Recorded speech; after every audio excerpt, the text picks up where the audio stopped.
All right, class. So this evening we're going over discussing financial management. Obviously, videos, long distance teaching instructions, not really my favorite, but considering everything that's going on, I think this is, of course, the best plan of action.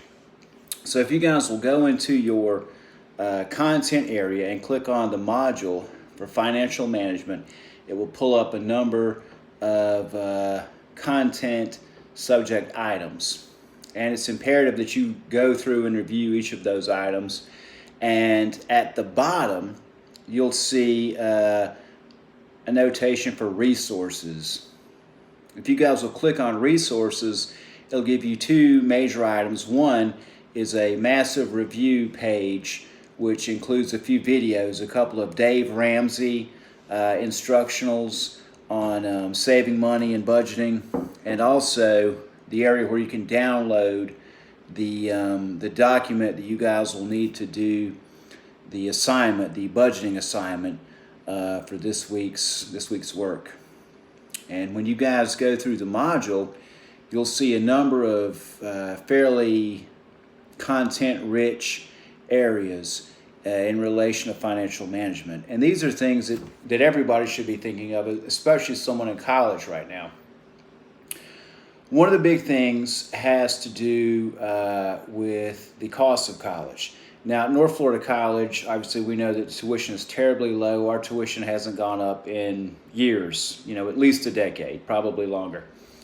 While we have some of the lowest tuition in the state, and while we try to protect our students by not setting you guys up with student loans, you're probably going to experience something different when you leave us and you go on to pursue a bachelor's or master's degree at a four-year university or institution.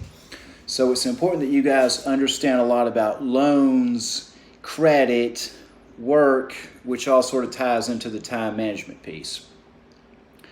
Money's complicated. Typically people tend, at least in America, people tend to live a little beyond their means. People tend to use credit, and the average American has a number of fairly large financial burdens.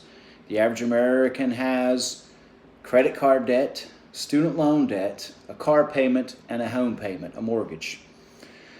If you can find ways around those four major items after you're out of college, you are winning. You're winning. In the resources area, in the module for financial management, you'll see a number of really interesting and useful tips from finance genius Dave Ramsey.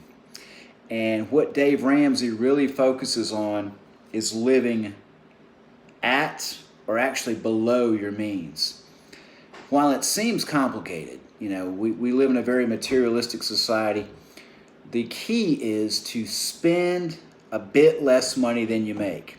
Dave has some cool ideas about how you can continue going through automobiles until you're able to afford and purchase an automobile at a great value without putting yourself in crazy debt. One of the worst mistakes a lot of people tend to do is purchasing a new car. As soon as you drive off the lot, it already loses value, and so you're already taking a hit. As a college student, let me back up. As a college student, when you leave North Florida College, I would encourage you guys to take a great deal of time figuring out what is your next best step.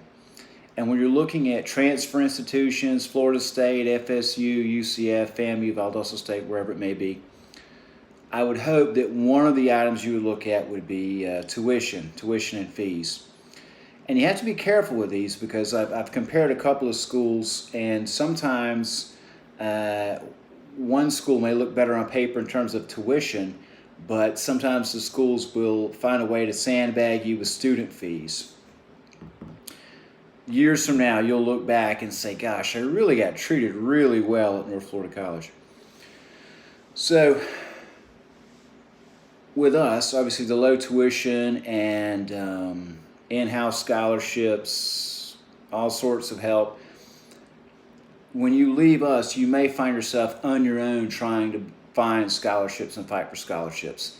Typically, as a general rule, there's scholarships out there for pretty much every profession, all sorts of demographics. It costs you time. That's a payment you have to make in research and commitment to the application process. If you find yourself taking out student loans, this is a big one. I think there should be more training on this. You really need to educate yourself in the process. What typically happens is you go in, you meet with a financial aid consultant or a student loans consultant. They give you a bid to read, and they tell you that this is how much money you're going to get. Be responsible. You can relinquish funds. You can utilize funds, save funds, give money back to your loaner. What unfortunately most college students tend to do is max out their student loans. Typically this is because you have sometimes people who start getting money that they're not accustomed to having. They don't have to pay it back immediately. But unfortunately, 6 months after you graduate from college, you're going to have to pay your student loans back. Another unfortunate reality is that there are a number of people who don't finish a degree but still owe a huge, massive debt in terms of student loans. And most secured student loans come from the federal government. So while it may not be as intense as a John Gotti loan, the government has a way of getting the money back, whether it be through wage garnishments or other aggressive measures. So once you have student loan debt, there's really no way to get away from it. It's such a horrible item that it's become a political fighting point right now about student loans. The best thing you guys can do is try to avoid that. If you do take out student loans, please, for your own sake, strive to take out the bare minimum. What it requires for you to cover your tuition, books, perhaps travel, or some living subsidies as needed. But please, for your own sake, don't take out the full maximum that you need for student loans. Because what often happens is people walk away from a bachelor's degree and on average have at least $50,000 in student loan debt. And immediately you have to start paying that back, and your salary is not going to be at the rate it needs to be to make those high payments on student loan debt. Lots of resources in this module on student loan debt and ways to avoid it. I urge you, your family members, to spend a great deal of time educating yourselves on the process and make a wise decision. Another choice that oftentimes works for college students is working. It's very common that people work while going to college, and this is an understandable thing. It's not really something that I did, but you have to really consider the impact it takes away from you in time. So for every individual student, there is probably a matrix of what works best for you. How much financial support you have coming into college, how much you have to work to pay for college, how much you're willing to work, how much you can feasibly work and still be successful. I've known at North Florida College a number of students that have had not even one job, sometimes 2 or 3 jobs. And they're making a little more than minimum wage, but without a credential, particularly in this area, they're probably not raking in a lot of cash. So by trying to overload themselves with work hours and course hours, they tend to not do the best. I could, 15, 20 years ago, I could say, hey, I was sort of the poster child of this. I was trying to work a 12-hour shift and go to school full time. And the first year of college was kind of a nightmare for me. It's like, oh my gosh, struggling to be a C student, losing friends, looking horrible, taking dents in my health. At some point, I had to figure out a way to manage my work life and my school professional life. If you guys commit a great deal of time to jobs that don't necessarily pay so well, while you could be winning in the short term financially, you could be losing in the long term as far as your overall goals. So some of you guys who have aspirations for getting a graduate degree, going to nursing school, possibly medical school, you can really set yourself back and cause yourself a lot of harm by overworking and not giving yourself enough time to study, to prepare for exams, to do well, etc. This is something, unfortunately, people tend to have to learn on their own. Obviously, advisors, instructors, teachers, academians, we tell students this all the time. Hopefully you'll listen, but oftentimes you have to learn your own. If I could be of any assistance with you guys, please feel free to reach out, email, call at any time. But make realistic choices going into every semester.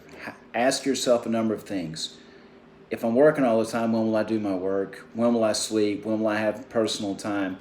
There has to be a balance, and I think that's part of a larger piece. That's one of the main components of SLS 1103, which is time management in general. Credit. Credit's a tricky thing.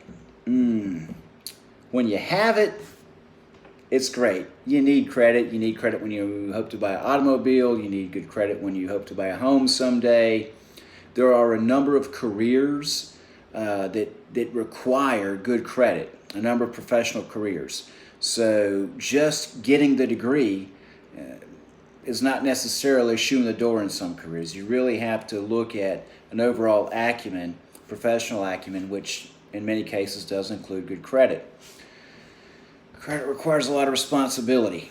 When you, and most of you guys are at an early enough age that you probably have not a great deal of experience with credit, and that's kind of dangerous because oftentimes you may get offers and bids for credit cards that have really cool rates, and they give you a lot of freedom. Freedom's cool, but freedom has a downside. Oftentimes people, particularly in a younger age group, not understanding credit and understanding how it works, they tend to run their credit up, and then unfortunately something happens on the other side of that when they have to start making those payments. Credit is one of those things, like student loans, can really get away from you. And if you ever damage your credit, it's a whole lot harder to fix than it is to ruin. So in our modules for credit and borrowing and loans, please look over those. Please pay a great deal of attention and be very cautious and very careful going into any sort of endeavor in which you can harm yourself financially, particularly in the future. Loans. And I'm not just talking about, right now I'm not even just talking about student loans and credit. When you first get out of college, one of the typical things people want to try to do is you may want to try to buy a new car. It's very American to want to show off a status. I'm a college graduate now. I need a brand new automobile, perhaps a starter home. There's no shame, young Americans, in living in your mom's basement for a couple of years paying off student loans. People may make fun of you, but trust me, there's a payoff there. Any way that you can hold off on stacking up loans and debts, you'll be winning in the long run. So when it comes to taking out loans, be very mindful of the interest rates. Over a decade ago, 2008, 2009, we had a horrible downtick in the economy. And part of what that downtick was caused by were people getting unbelievable loans for homes that they could never afford. And that economic lesson, a history lesson we learned from that bust of 2008, 2009, was that people can really do themselves a great deal of harm by taking out a loan that, quite frankly, they should have no business getting in the first place. If there's any key sew it together point to make in financial management, it would be try to live simply. Try to live simply. We live in an age where you have all sort of marketers when I was your age, it was telemarketers, right? But obviously now there's new and intense ways. We all have phones. We all explore the internet. There's ways for you to purchase items at the tip of your fingers on your phone. Not necessarily the most convenient for your credit, though it's very convenient and easy for you guys to get into a bad situation financially. One of the things, feel free to use me as a resource. I'm available anytime, phone, email. Talk to someone who has had a little more experience with credit and budgeting and finance. As a first-generation college student myself, I know that oftentimes there's this theory or this belief that a college education is a great mitigating factor, for social mobility and economic stability. Not necessarily so. It certainly helps. Research, data, statistics certainly show that one of the best things you can do for yourself is earn a bachelor's degree. But it takes a lot of wisdom. So if you guys will carefully look over the module for financial management, you can have a plethora of understanding. It will help you not only do well on the next exam, the final exam for this course, but it will help you to get a better understanding of wise choices. So, as you guys probably know by now, the semester is moving to fully online for the rest of the semester. What I'd like to do is to go ahead and set up a Zoom meeting, an optional Zoom meeting for us to have in the coming week. And I'd like to take a moment to talk about the presentations. As you guys know, I know I've harped on it a few times during course lectures and we were still meeting as a group. You have to pick one of the multiple modules in the content area and do a presentation on that. Obviously, we're doing everything online. What I'm asking for at this point is that you guys would still pick a module. You guys still pick a module and do a presentation, build a presentation in PowerPoint and submit that in a Dropbox. I'm going to be very lenient on the April the 9th deadline. That's something I'm going to expand. I understand that this switch to totally online is probably less than convenient for a lot of folks, but I want to make sure you guys understand that I'm very flexible, particularly in this particular time. And there's been an extension in the deadline withdrawals. There was one extension pushing back to April the 3rd. We've actually had another extension which pushes the deadline withdrawal all the way out to April the 10th. If you are considering a withdrawal, before you reach out to an advisor, contact me first. Like for this course, contact me and say, hey, Mr. Wilkerson, I'm thinking about the withdrawal. Tell me what that's going to mean for me. More than likely, we can sort something out to where you come up, we can put together some methods so that you're still successful in the class. And hopefully we can still turn this around. You can have a great, successful semester.